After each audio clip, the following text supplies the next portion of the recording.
दोस्तों नमस्कार।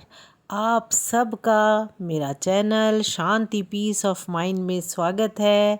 चलिए आज हम परिवर्तनी एकादशी का महत्व, उसका व्रत, कथा और पूजा की विधि पे चर्चा करते हैं। भाद्रपद मास के शुक्ल पक्ष की एकादशी को क्षीर सागर में 4 मास के शयन के मध्य काल में भगवान करवट लेते हैं। निद्रा मग्न भगवान के करवट परिवर्तन के कारण ही दोस्तों इस एकादशी का नाम परिवर्तनी एकादशी है। आज के दिन भगवान जी के वामन अवतार की पूजा की जाती है। भगवान विष्णु जी के बौने रूप वामन अवतार की यह पूजा वाजपेय यज्ञ के समान फल देने वाली है तथा समस्त पापों को नष्ट करने वाली है। वामन भगवान की पूजा के कारण कुछ व्यक्ति इसे वामन एकादशी भी कहते हैं।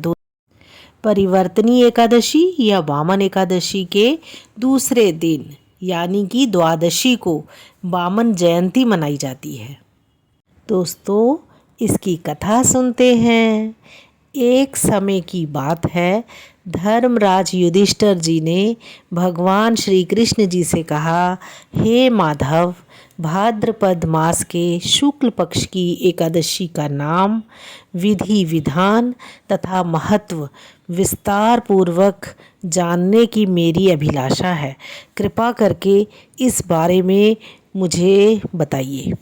तो श्री कृष्ण भगवान जी ने कहा, हे राजन, सब पापों को नष्ट करने वाली और स्वर्ग प्रदायक उत्तम वामन एकादशी का महत्व मैं तुमसे कहता हूँ। ध्यान पूर्वक सुनो। इस एकादशी को वामन एकादशी भी कहते हैं। इसका व्रत करने से वाजपेय यज्ञ का फल प्राप्त होता है। पापियों के पाप नाश करने के लिए इससे बढ़कर अन्य कोई उपाय नहीं। जो मनुष्य इस एकादशी के दिन मेरे वामन रूप की पूजा करता है वह तीनों लोकों की पूजा कर लेता है। मोक्ष की इच्छा रखने वाले मनुष्य इस व्रत को अवश्य करें। जो कमल नयन भगवान की कमल से पूजा करते हैं वह अवश्य भगवान के समीप जाते हैं।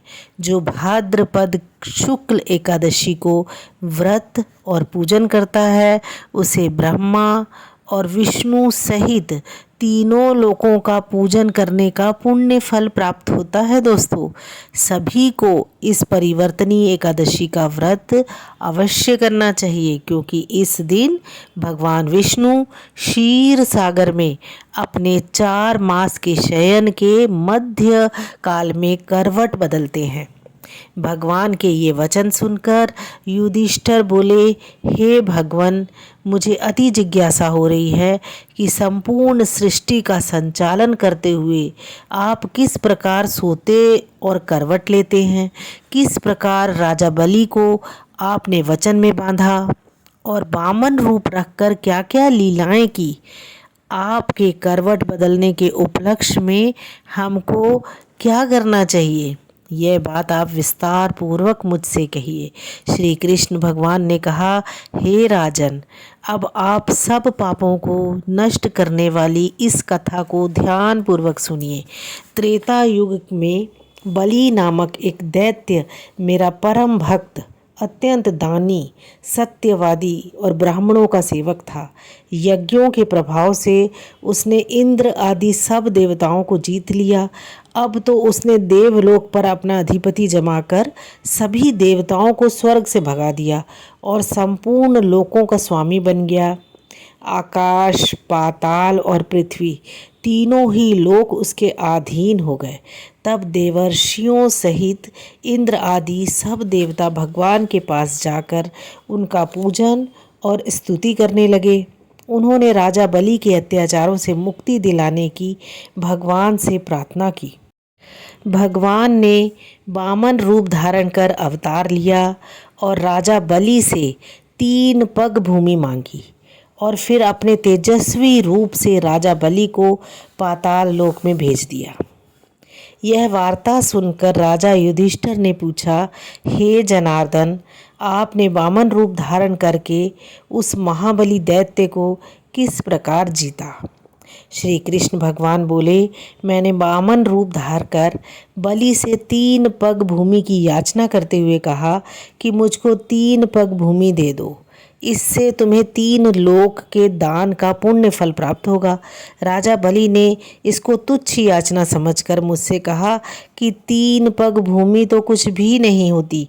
मैंने उसे 3 पग भूमि देने का संकल्प लेकर अपने त्रिविक्रम रूप को बढ़ाकर भूलोक में पद, भुवलोक में जंघा, स्वर्गलोक में कमर और महालोक में पेट, जनलोक में हृदय, यमलोक में कंठ की स्थापना कर सत्यलोक में मुख, उसके ऊपर मस्तक स्थापित किया।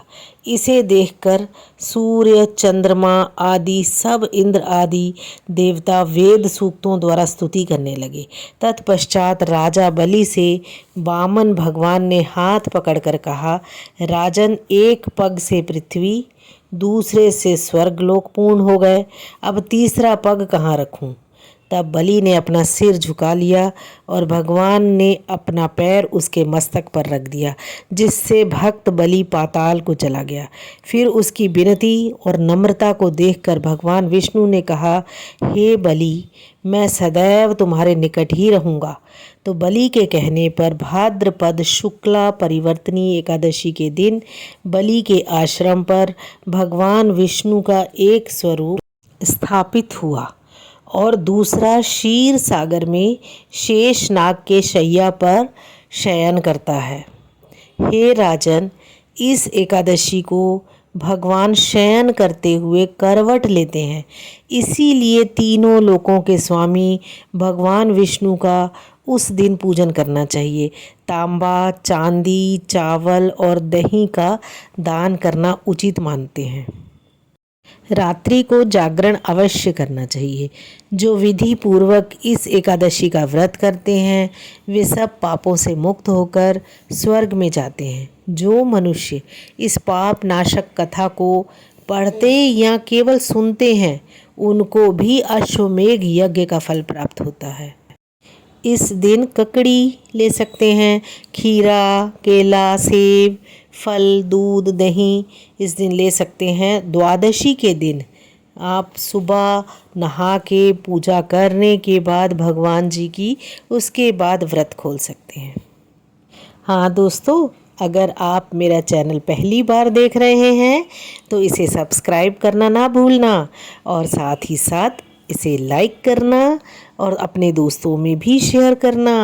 मैं बहुत अच्छी जानकारी आपके पास लेकर आती रहूँगी। आपका जीवन सदैव सुखी और समृद्धशाली रहे।